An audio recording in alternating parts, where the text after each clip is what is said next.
Today, I'm really excited. We're going to be continuing our series on the story of Briercrest. We've been taking some time in our chapels through this semester in the college to look at the history of Briercrest, because this is the 90th year of Briercrest. And so we thought it would be a great time to kind of look back at our history. Let me ask you this. How many of you know my good friend Aiden Cassidy? Yeah. Aiden's the chaplain in BCA, but I don't know if you know this, before Aiden, there was a guy by the name of Caleb Wills. Before Caleb, there was a guy by the name of AJ Crocker. Yeah. Let me ask you this. How many of you know my friend Carly Traub? Carly is the acting director of Youthquake. And before Carly, there was Caitlin Brennan. Caitlin is the GOAT. Before Caitlin, there's a guy by the name of AJ Crocker. Yeah. I'm really excited today. I've asked AJ to come and to share with us a little bit of his heart and his perspective. AJ's fingerprints are all over this school, and I don't think it can be overstated what an influence that he's had on this place. And I'm just excited for him to share with you all some of the things that God has been putting on his heart. Currently, AJ's the executive director of ACSI, and I'm going to let him tell you a little bit more about himself and what God has put on his heart. Thanks, Brian. Hey, great to see you all, if we haven't met before. I worked here for a little bit and was a student, graduated high school long ago, before any of you were born, and was a graduate of the college as well. A couple points of recognition. One, I've been told we're supposed to mention Carl Hindreger in these history chapels, and Carl was my grade 8 basketball coach, and the team was very good, other than some discipline issues. We talked about that the other day, Carl. And luckily they didn't let me on the court very much, and the team did great. Is James Simpson here today? James? Somewhere? James is in the dorm, in the high school dorm, new. He was my youth group leader when I was in grade 7. So lots of history. I could keep referencing people like Kelly Peters, when I dropped his math B30 class, only to years later have to take a stats course. Luckily, he was my neighbor. I asked him to help me in my late 30s due to dropping that class. I was, 90 years is no joke, you guys. 90 years is a big deal.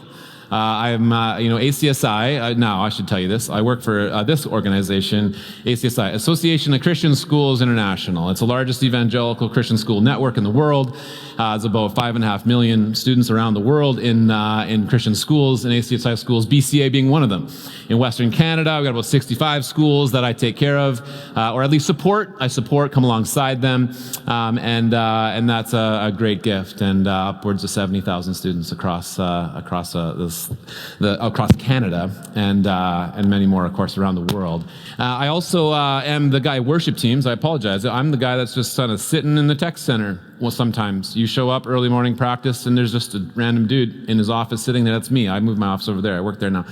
And it's my pleasure, though, my privilege to come back. As I've gone across the country celebrating some schools' 40th anniversaries and 30th anniversaries, and I mentioned to them, hey, I was at Briercrest's 90th the other day, their jaws drop. 90 years of a ministry like this is a significant work of the Lord. And that I got to be a part for 25 years as a student and a staff is pretty cool. That you guys get to be part of this story at this juncture, at this time, is pretty cool. And I wanted to take a little bit of time today to walk us through a few pages of this. I don't know if you've seen this before. This is Henry Hildebrand, our founder, namesake of this chapel. This is his memoirs. And if you've been around for a little while, I've done this a couple times. And what I'd like to do this morning is zoom in on the starting point of the high school. Hey, before I get into the story I want to tell you, though, let me say this. If you weren't here because you were on mod break or away for our 90th anniversary service, that was just a few weeks ago, you might have missed this video. I'll show you this screenshot. We're not going to watch it now. But you should go back and watch this. This is on YouTube. It's a beautiful storytelling video of our 90-year story, of what God has done here over 90 years.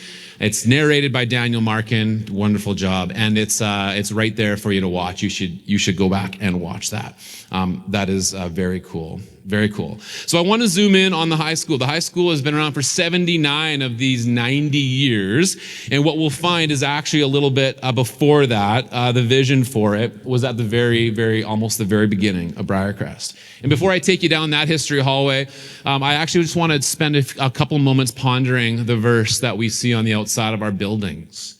Isaiah 40, verse 6 to 8. Verse 8 gets all the attention, of course.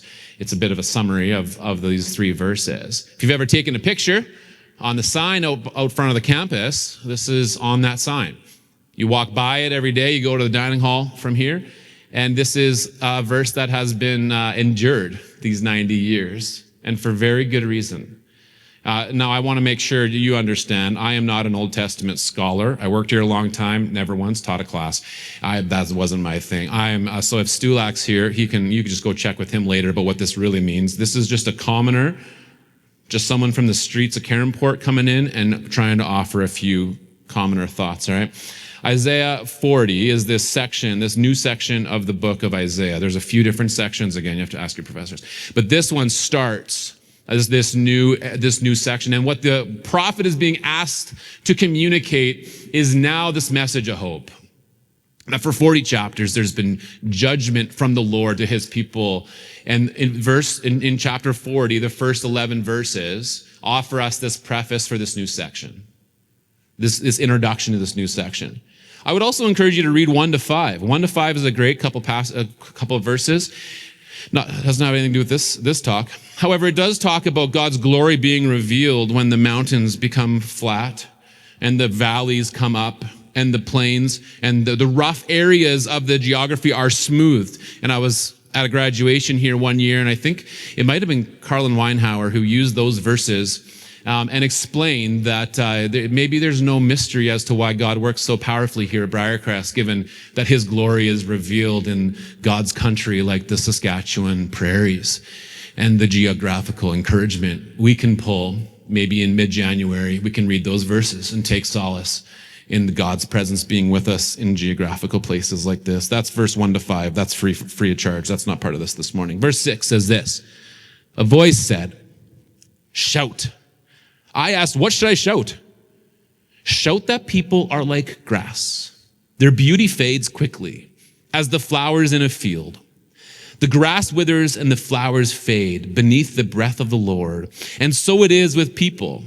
The grass withers and the flowers fade, but the word of our God stands forever. Important verses. Let me just maybe suggest a couple things. Clearly, we're talking about grass fading and that being connected to people. That you and I are grass, like grass, we will fade. We are here for a time and then gone again. As he uses grass and flowers, my mind can only go to the things that we also put our time to have an expiry date. That the programs and the opportunities and the passions that we have will come and go. That God's people and the things that God's people create will come and go, will fade eventually. The only thing that matters is that the word of the Lord stands forever. That the word of the Lord stands forever. When we think about Briercrest's history, there are lots of people that have come and gone. People fade, and that's okay. There are lots of ministries that have been launched under the vision that originally happened at Briercrest. You guys might know lots of the story. You've heard a few of these chapels. Maybe you've understood the origins real quick previously on. Annie Hilson gets kicked out of her church for, teaching the Bible. And then she starts this women's Bible study. It grows, becomes this Briercrest Gospel Assembly in the town of Briercrest. They call a pastor, a young 23-year-old named Henry Hildebrand rides in on a horse, and he becomes their pastor. They have this quick vision to launch a Bible school in the most illogical time and the illogical place that you could do it. In the middle of the war, depression first, and then the war, and Briercrest, not so far from here. And the Lord blesses it. And it grows. In those first 10 years, they launched this Bible college, the Bible school. And this is where we pick up the story today. that on page 97, that we have this problem to solve that Henry talks about. So this is the Bible school has started. They're still in the town of Briercrest. And he identifies this. A greater problem was the secularization of our education system. Now, the greater problem, the smaller problem was that they had high school, parents of high school aged kids talking to them saying, I see what you're doing with the Bible school. We really need this kind of education for our high school students. And the problem was that in Saskatchewan, we're so spread out that rural families needed education like Briercrest was starting to offer. And so he writes this, a greater problem was the secularization of our educational system, which filtered from our universities to the high schools and down to the grade schools. Christian values were eroded and godly parents became concerned. They approached us hoping we could provide a high school education in a residence setting where young people could study. This is the problem that they were looking to solve. Summarized, we jump to that next slide. Summarized, Christian families needed an unapologetic Christian education for their high school students that could be available to rural families. And so they ended up pursuing this, praying about it, pursuing it, and pursuing a solution as the Lord opened things up. The next quote here, as Henry continues to tell this story in this book, goes on to say, in the first 10 years, before they came to Caronport, they experimented with a dorm program for students to live in the discipleship community and attend the local public school. So even before they came to Caronport, the vision for the high school education was part and parcel of the vision of Briercrest, well before the first year when we start these 79 years of the high school. And after purchasing the air base in 45, they opened in 46. After purchasing the air base in Caron, they knew it could house a high school as well. There's a quote in there saying, Whitaker and Hildebrand talking to each other, saying this would have the space for the high school that we've been experimenting with, that we've been praying with, that we've been talking about. And they immediately met with the Minister of Education as they believed it should be a fully accredited high school education from a biblical perspective. This is important, I have learned in my new role. That there are a lot of Christian schools doing good work, but that didn't pursue the full accreditation. We work with our local school board, Prairie South School Division, and in a partnership agreement that BCA is an independent school, but has deep ties to the public system, gaining the best of both worlds. And from the beginning, Whitaker and Hildebrand appear to have had that type of motivation. And in 46, God steps in here. You can't just start a school. I don't know if you know that, but you can't just sort of say, hey, I'm going to start the school. There's a lot of favor you need. And in 46, he writes this, Mr. Whitaker and I visited the Honorable Woodrow Lloyd, the Minister of Education, during the early summer of 1946. He was favorable to our proposition and assured us that his department would cooperate. He outlined the desirable qualifications for teachers and facilities. We doubted whether we could meet these immediately and said so. It's always best to be honest in these situations. He then proposed initial minimum requirements which we felt we could meet. I have learned that it is no small thing that Dr. Hildebrand could write these two sentences in yellow. That they got audience with the Minister of Education, big deal. That he was favorable to our proposition and assured us that his department would cooperate. You got to remember, this is a school in its first 10 years. This is a place that just bought this big campus that they couldn't afford and bought it for what feels like pennies on the dollar. And yet the Minister of Education was still very favorable to them expanding the vision. And then he said, we doubted whether we could meet these requirements. And the Minister of Education said not only that he would cooperate, but then he proposed initial minimum requirements below the requirements so that Briercrest could start this high school. That is a work of the Lord. And I mean, if I was just speaking to the high school staff right now, and I read, then he proposed initial minimum requirements, which we felt we could meet, I would jokingly say, and to this day, we're meeting those minimum requirements. I'm just joking. It's a joke. That's just a staff joke. I apologize. I shouldn't bring these staff jokes into this time. We could go to the next slide there. The vision then becomes a reality. The Minister of Education's on side. They have the requirements, they have the campus, they have the vision. The parents were asking for this. We announced these prospects at the dedication service in July 1946. Pause. Like, if you think that the high school ministry was tacked on later, they bought the campus.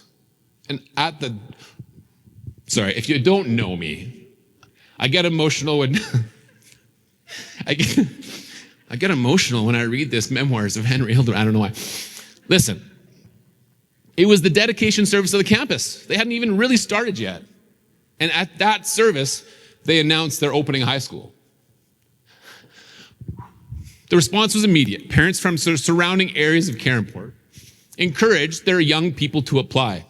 Seeking a good community understanding, Mr. Whitaker and I visited every home whose children had applied for admission. We explained that although we were interdenominational, we were evangelical. We would seek the conversion to God of all our students, but without disturbing the denominational affiliation. I love this. They launched a school that is needed in the area. And they are unapologetic about the fact that this is an evangelistic opportunity, that this is about discipleship. That we're not just doing this for Christian values and to build some sort of empire. We're doing this because of the kingdom. We're doing this because the word of the Lord shall stand forever. And our young people need that. Realizing that a number of our high school students were not Christians, our college students looked upon them as a ready-made mission field. Some responded genuinely and became Christians. A few parents, however, and I do love, this is my favorite part. A few parents, however, misunderstood our zeal. Though we had tried to prepare them for our evangelistic goals, nevertheless, they objected. About 10 withdrew before Christmas, creating a tension between the community and the school, which has taken time to heal. I don't mean to laugh at the tension. I do mean to say I spent a good 17 years in recruitment and admissions around here. I helped rewrite the admissions policy to adhere to the Human Rights Code and to the laws in Canada. And many of you were in those meetings with me. All of you will have had to come into this school checking boxes that say, I consider myself to be a Christian, and I agree to understand and respect the statement of faith and to live by the student code. And a lot of you get in here and then go, whoa, I did not know how Christian this place would be. Yikes. My high school experience was much like that. Lots of people underestimating how Christian-y this joint was. And then they got kicked out, usually before Thanksgiving. Christmas would have been a longer stay for some of them. So from the very beginning, we see that. And I will wrap up. Time has gone. Summarize, as soon as they secured this campus, they pushed for a fully accredited high school that would teach from a biblical perspective, providing an option for rural students in Saskatchewan. That sounds like an education that disciples to me. One of the things maybe that I'm most encouraged by when I look back on our 90 years is how authentic the vision still is. How realistic and aligned the audience still is. And how many things have changed, how the core things haven't. We can jump next slide here. Flowers can fade. Isaiah tells us that. The history of Briercrest tells us that too. And if you go with me on my thought around the things that people create also fade and wither, there's lots of things that have come and gone in the history of the high school. And things that we loved, things that we lament losing, right? Cougar football was a long staple of the culture. It faded. The ski trip, the tour choir, Mission to Mexico. Lots of things that did a great job, served a great purpose for a specific time. And they faded, and that's okay. Hockey was one of those things that faded. You might not think of it now, looking at I know it's not AAA technically, but the elite level hockey teams that we have in this school is incredible. And yet for 10 years, we didn't have hockey. It faded. It was a bunch of decisions, and it had to get, Cougar hockey had to close. And we lived for a long time without hockey here. And then there's this desire in the people and a need for an evangelical, Bible-based, gospel-centered school to offer a place for hockey players to play.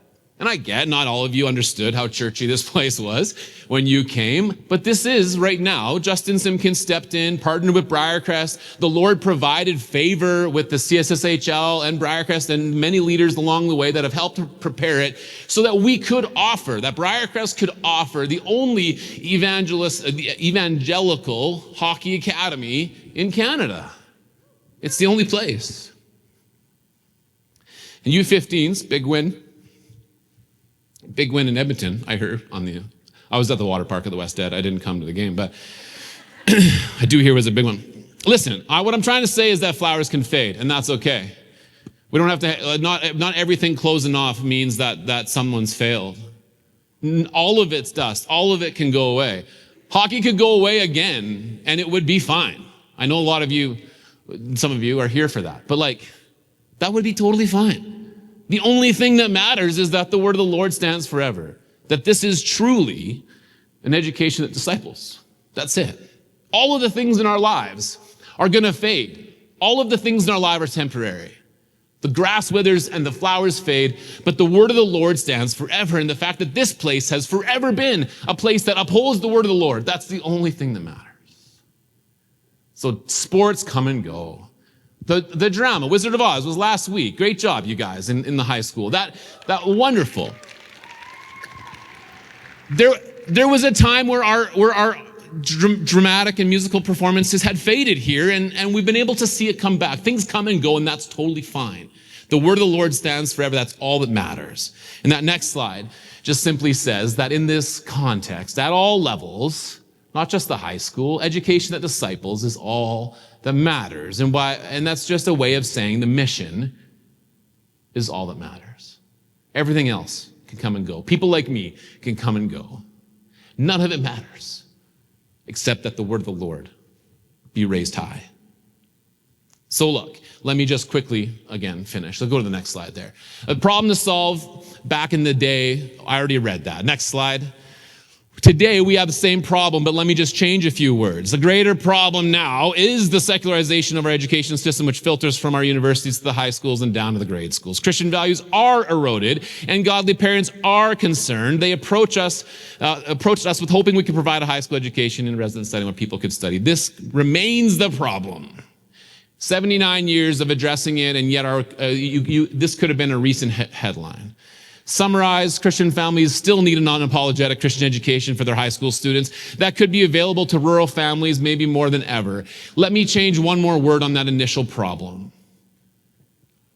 Just change, you can go to the next one. They approached us hoping we could provide us a high school education in an online setting where people could study. One of the flowers that maybe it'll fade, maybe it'll not, I don't know, but it is much harder post-COVID to see parents send their students to a dorm program in the high school years. And we love our dorm program. We loved all those other things, but these things can fade. And maybe this one doesn't. Maybe there's a way to run it at a smaller amount. But in the 80s, in the 90s, the high school was 300 people, and the dorm program was serving a ton of families, and it was a palpable option. And in those times, a few things have changed. Parents' desire to send their students away, that's one. But another thing is all the cities in Saskatchewan now have Christian schools. 1983, Saskatoon Christian gets planted. 1984, Regina Christian. 1993, Cornerstone Christian in Moose Jaw. 86, Osler, Valley Christian Academy in Osler. These are big, successful schools doing kingdom work, and we should be so happy we got brothers and sisters doing that. But it means a different strategy. It means different flowers. For BCA, for Briercrest. And so let me just tell you a little update, potential solution. In 2023-24, Briercrest leadership was wrestling with this. I was there at the time, testing and trying to solve this problem, investigating leads to the potential for an online high school. Go to the next one there. I was sitting at an ACSI convention with our principal, Corey Lewis, listening to these other Christian schools in other cities talk about their online program and how it expanded. Favorable connections then were all of a sudden made to the ministry of education once again, that the Lord was opening some doors. And Briercrest, the Christian Academy, right now, because of that work, because of God stepping in, because of the same problem, because of a very similar solution, because we have stood by the Word of God all of these years, the Lord opening this beautiful opportunity to offer the first evangelical Christian online high school in Saskatchewan. This is the first year. It's a pilot project, only a handful of students to test the product, work on it, and get the product to a point where we can advertise at launch. I'm not in charge of the marketing team anymore. They don't need to listen to me, but if they were to listen to me, I'd say, hit the gas in January. People need this. People want this. It's a different iteration of our mission, but again, nothing matters except that the word of the Lord reaches these rural students. Go to the next one there. God continues to plant beautiful flowers here at Briercrest. And it's different than 1987, and it's different than 1999. It's different than 2010. It continues to change. The grass withers and the flower fades. The people keep changing other than Carl. The people keep changing. But the word of the Lord stands forever. And if I had 20 more minutes, I'd talk about your life and the things in your life that will fade. And the only thing that matters in your life is that the word of the Lord continues to be the most important thing for you. And choosing a place like this that teaches you how to uphold that and shows it in their history is a vital, very important step that you've taken, and the Lord will honor that. The only thing that matters is the word of the Lord will stand forever. I'm convinced that as long as Briercrest is offering education that truly disciples students in how to follow Jesus, even if some of them don't want it and leave by Christmas, the Lord will be faithful for the next 90 years, just as he has been for the first 90 years. Lord, thank you so much for your faithfulness to this place. Thank you for your word that stands forever and that we can lean on it. And Lord, I pray that you would bless Briercrest for these next 90 years as they faithfully pursue teaching young people your word. In your name I pray. Amen. Go in peace to love and serve the Lord.